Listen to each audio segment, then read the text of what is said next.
Thank you for joining us today for Digging for Truth. I'm your host, Henry Smith. Today, we're completing a two-part episode with our friend and New Testament scholar, Dr. Craig Evans of Houston Baptist University. He's here again to talk about Jesus and the mythicists. Dr. Evans, welcome back to Digging for Truth for part two. Thank you, Henry. Good to be back. It's good to see you again. All right, so we want to encourage folks, first of all, to watch the first part of our episode, episode 137 on our YouTube channel, or if you've recorded it on TV. But we're going to talk about Jesus and the mythicists some more. So maybe you could give the audience sort of a summary of what we talked about and sort of define again for maybe someone who's joining us again, some of the definitions. Yes, of course. Mythicism is the idea that Jesus is a myth, not a real person. No one really named Jesus from Nazareth existed in the first century, and that his followers are actually some Jewish people that got together and whatever stimulated it, maybe a vision, a dream, or something like that, and then they cobbled together some ideas from pagan sources, ancient Near Eastern, Egyptian, Greco-Roman, whatever, and they create what some historians call a Frankenstein of a redeemer who comes down from heaven and teaches the way of salvation. And then somehow in the passage of time, after a century or two, it's forgotten that this is really a visionary heavenly figure, and he's turned into a human being who walks around on the earth, that person who actually lived. And so the Gospels then are misunderstood. The Gospels really are just like fairy tales, parables, and they begin to be interpreted literally, and this is confusing. And of course now the mythicist of the modern era is alert to this and says, hey, wait a minute, no, this is not how it started. It's just all a myth, and we need to get back to that.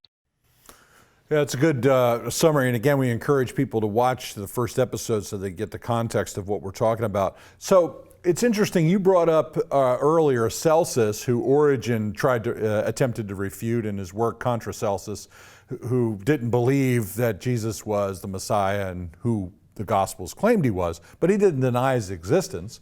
Now there's many other examples of early anti-Christian writers, but they never denied the existence of Jesus. Let's talk about them a little bit. Yeah, that's a good question, and Celsus or Celsus is a good place to begin, because this guy knows paganism inside and out, and he compares the Jesus story to some of the Greco-Roman mythology. And what's interesting is he finds the Jesus story uncompelling because it doesn't measure up to the Greco-Roman mythology. He says, what God would allow this? What God would do that? What God would allow himself to be persecuted or suffer or be nailed on a cross? What God would do that? And when Jesus is resurrected, he ought to appear to Pilate, and he ought to appear to the high priest.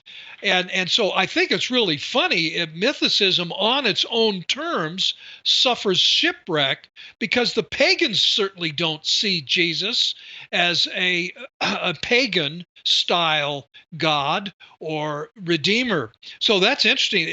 So Celsus in a way is no friend to the mythicists. He doesn't deny that Jesus existed. He doesn't deny the reality of the incarnation, the humanity of Jesus, or a place like Nazareth. He makes capital on the fact that the historical Jesus in the Gospels simply doesn't measure up to pagan standards. So I think that needs to be made clear at the beginning.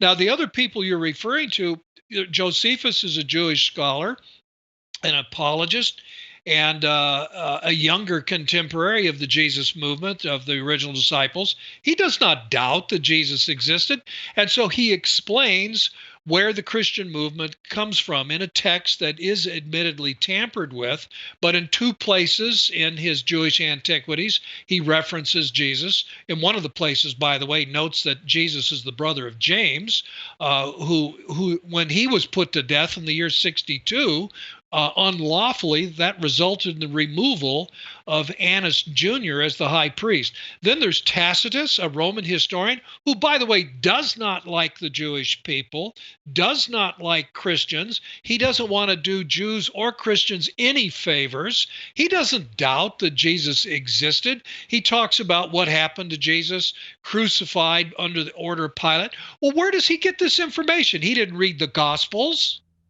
He knows Right. this. He has access to Roman records. He knows where Christianity came from. He's a rather well-informed Roman skeptic and historian. Suetonius is a biographer.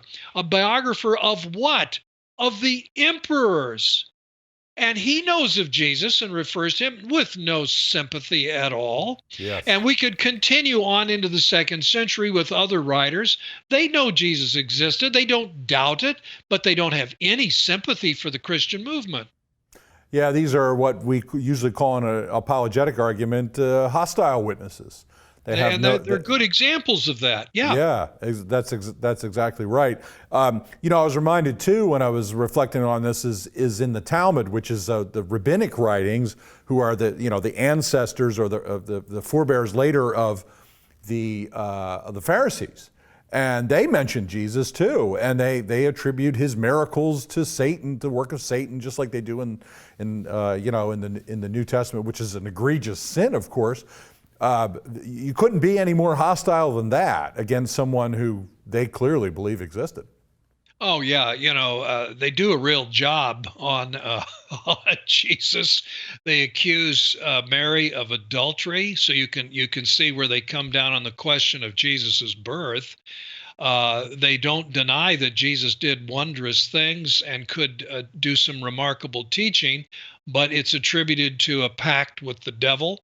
It's attributed to black magic, a misuse of the divine name, and so forth.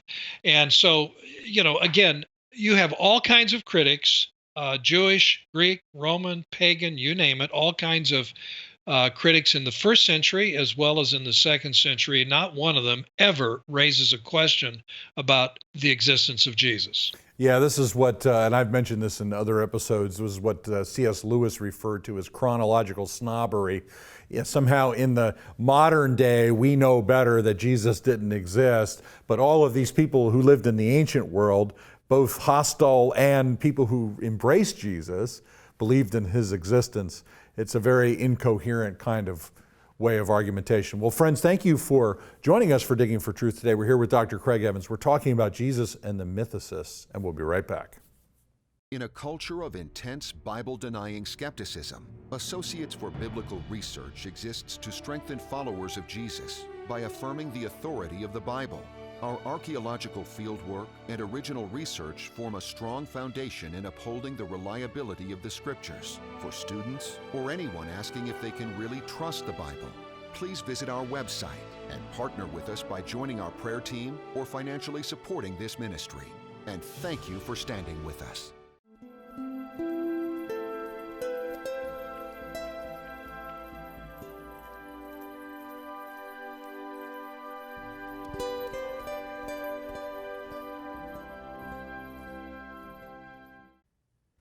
Hi, welcome back to Digging for Truth. I'm your host, Henry Smith. I'm here with Dr. Craig Evans. We're talking about Jesus and the mythicists. And I'd like to refer you first, before we get back to Dr. Evans, to 2 episodes we did with Dr. Evans on his book, Jesus and the Manuscripts. And these episodes 122 and 123 provide supporting evidence for the case we're making here about the historicity of Jesus. Now, Dr. Evans, I was making the point about chronological snobbery at the end of our last segment, and you'd like to build on that a little bit. Why don't you go ahead? Well, yeah, that's a good point. And C.S. Lewis is correct. And remember, who is C.S. Lewis? Well, he was at Oxford. He's a brilliant man. A lot of people know him as a writer of marvelous, creative fantasy literature and so on. What they don't know is his training actually was in philosophy. He was a very smart man. And one of the things that needs to be made clear with this snobbery, where we moderns think we're real smart and people from antiquity were stupid and naive and gullible, that just isn't true. You read some of the writings of people like Lucian of Samosata or Galen and others, they are smart people, and they raise objections all the time to mythology.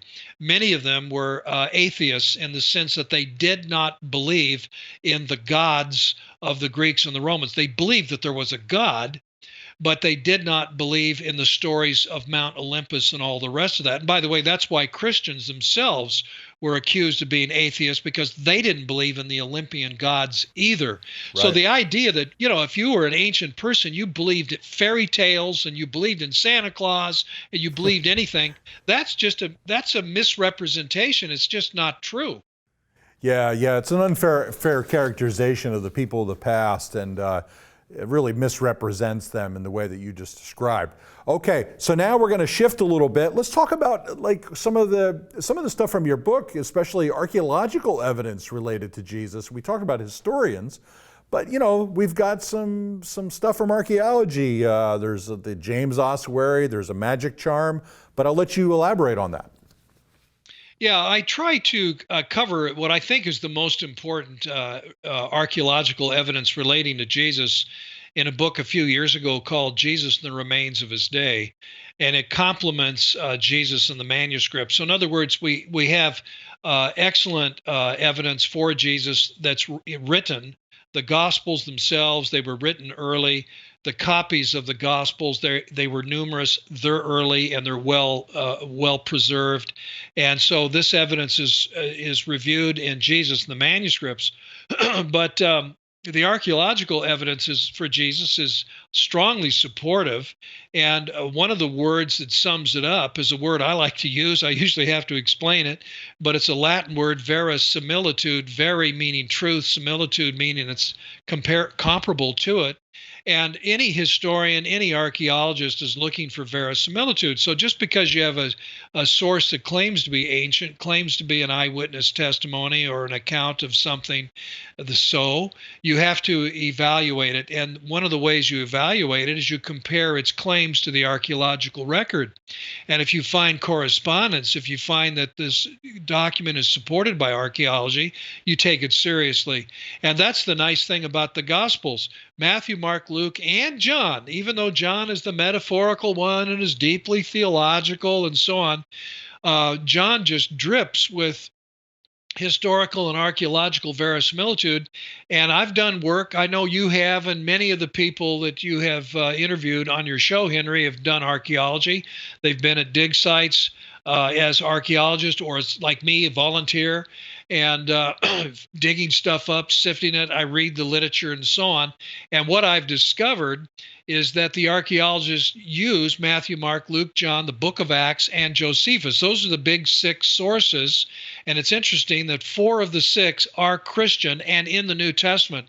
And these are archaeologists concerned with first century Israel. They wouldn't think of not using these sources, and they regard them as highly reliable. I have never met an archaeologist or read in the literature somebody who thinks you have to use a 2nd or 3rd century apocryphal source in order to understand what you're digging up. No, they never do. They always use Matthew, Mark, Luke, John to know where to dig and how to understand what they dig up. And I think that's a real vote in favor of the reliability of the Gospels, and it's a damning vote against mythicism.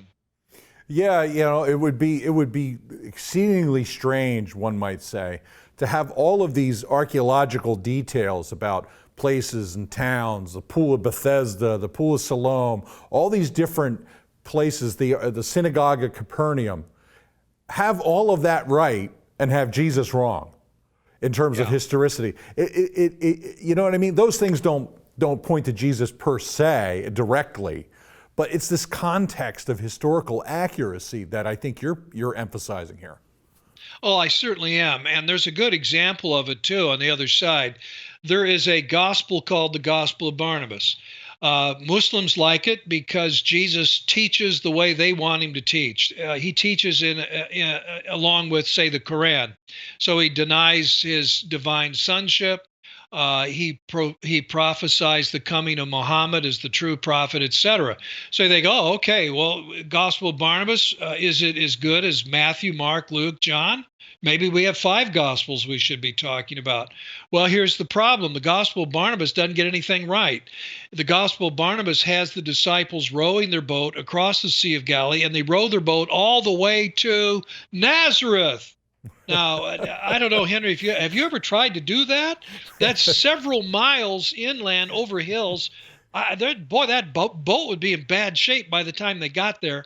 And it says they rowed their boat to Nazareth, and then they hiked inland up to Capernaum. Well, whoops. It's Capernaum that's on the northwest shore of the Sea of Galilee. And then it goes on and makes numerous other blunders. This shows the work lacks verisimilitude. So you're not going to be surprised that scholars concerned with historical Jesus ignore the Gospel of Barnabas, not because of theological bias or preference, but because the work is deeply flawed and makes numerous mistakes. So archaeologists use Matthew, Mark, Luke, John, but not Barnabas. And these are archaeologists who are Jewish, some of them agnostic, some of them even atheist. They use sources they know are reliable, and they don't use sources that aren't. Yeah, that makes a great deal of sense. Now, I mentioned a magic charm, and what we're going to do is we're going to hold off on that. We'll talk about that in the next segment, and also this cup that was discovered underwater, which actually mentions the name of Jesus. And friends, we're here with Dr. Craig Evans. We're talking about Jesus and mythicism, and we'll be right back. Bible in Spade is a non-technical quarterly publication published by the Associates for Biblical Research. Written from a scholarly and conservative viewpoint, Bible in Spade supports the inerrancy of the biblical record and is a must-read for both the serious Bible student and anyone asking if they can really trust the Bible. Archaeological evidence, properly interpreted, upholding the history of the Bible. Subscribe today at BibleArchaeology.org.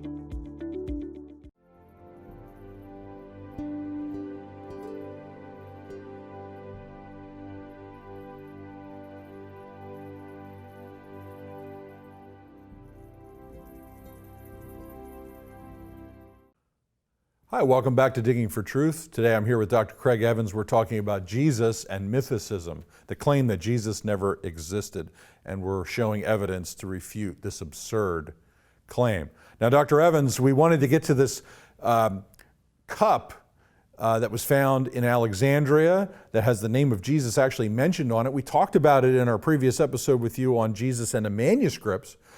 Talk about that and a couple of other texts that actually talk about the name of Jesus himself. Well, we actually have perhaps as many as 3 items that date from the 1st century. Now, that's getting pretty early. And one of them is the cup that you just mentioned. It's a ceramic cup found in water near Alexandria. And so we think it's a magician's cup because there's a ceramic typology that would indicate that's what it's designed for. Originally a 2-handled cup. On one side it says the enchanter, and then on the other side, when you turn it around, it says through Christ. And so we supply a verb. It probably means the enchanter speaks, or the enchanter has his power through Christ. What's really interesting, Henry, is and you've interviewed archaeologists who know typology, ceramic typology. That's how we date it. And so the cup dates to at least 100 BC, maybe 150 BC. They know that from the way it's made. But the scratching, the etching, the inscription of these words, the enchanter through Christ, was added, they think, in the 1st century. And this would make it a very early pagan reference to Jesus. So what we think is going on is an Egyptian magician hears about this powerful figure, Jesus Christ, who chases away evil spirits and heals people. And so he, in a sense, upgrades his magic cup and makes it more powerful in his mind by referring to Jesus Christ.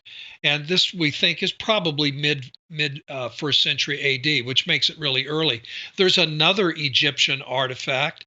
It's a magic text, and it's in a collection of magic texts. This one is kept in Paris, And at line 3007 to 3086, we've got 80 lines, a magical charm for how to drive away evil spirits. And it refers to some Old Testament figures, including Solomon and Jeremiah and so on. But right in the middle of it, very interestingly, it says, now when you do all this stuff, and the incantation and all the rest of it, then you say, I adjure you, and that's the word exercise, I adjure you by the name of the God of the Hebrews, Jesus. Amazing.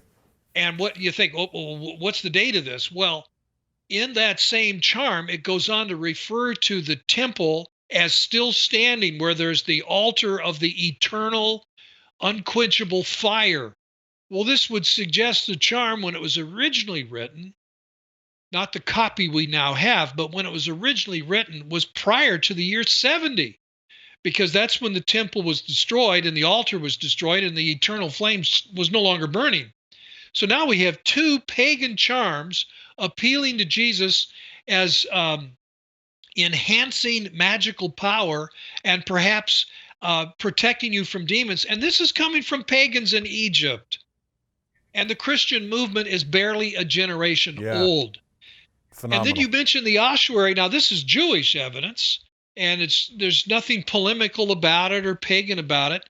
But we have the ossuary. We know from history, from Josephus and other sources, that James was murdered by High Priest Annas the Younger in the year 62, when the Roman governor had died and the new replacement hadn't arrived. So he took advantage of that, of killing James and some other Christians.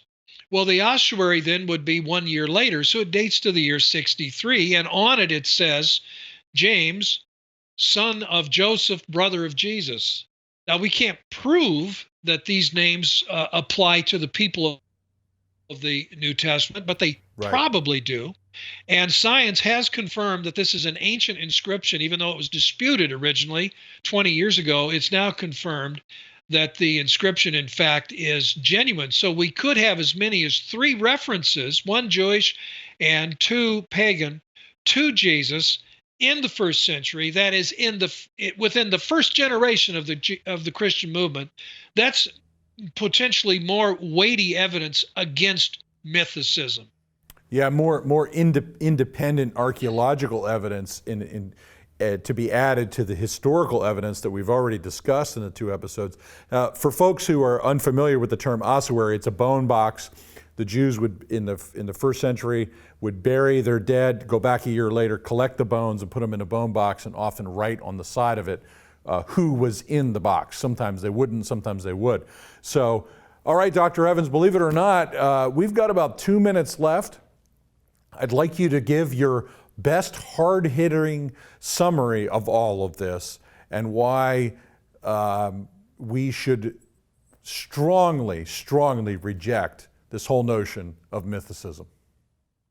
Mythicism should be rejected whether you believe in God or not, whether you're a Christian or not. Mythicism should be rejected because we have first century evidence for Jesus. We have direct literary testimony from a person who knew his family, and that person is Paul. He knew James, the brother of Jesus. He knew Jesus's first disciples. And the idea that somehow this witness could be talking about somebody who actually didn't exist, and that the Christian movement gets underway in the first century, it's simply too close. You can't have a myth developed that takes place within a few years of the person who didn't exist. It is simply mentally and intellectually, it is absurd. And that's why the overwhelming majority of the scholarly community, whether they're Christian or not, the overwhelming majority rejects such a notion as incoherent, anti-intellectual, and just plain silly. Well, Dr. Evans, that's a great summary of it. We're always careful about the way we critique things, but on this program, I think it's been pretty clear to our audience that you and I have been kind of strong in our language, because there are some ideas that are so bad, they have to be ridiculed somewhat. So, but we've also shown the evidence, and that's even more important. Thank you for being on the program, and thank you for all you do to be faithful to the gospel and to show the reliability of the New Testament. Thank you, Henry. It's great to have you on. Friends, I just want to implore you, if you've been watching the show today and you've thought that this might have credibility in some kind of way, I just want you to think about the words of the Apostle John. These things have been written so that you may believe that Jesus is the Christ, the Son of God, and that believing you may have life in His name. Thank you for watching Digging for Truth.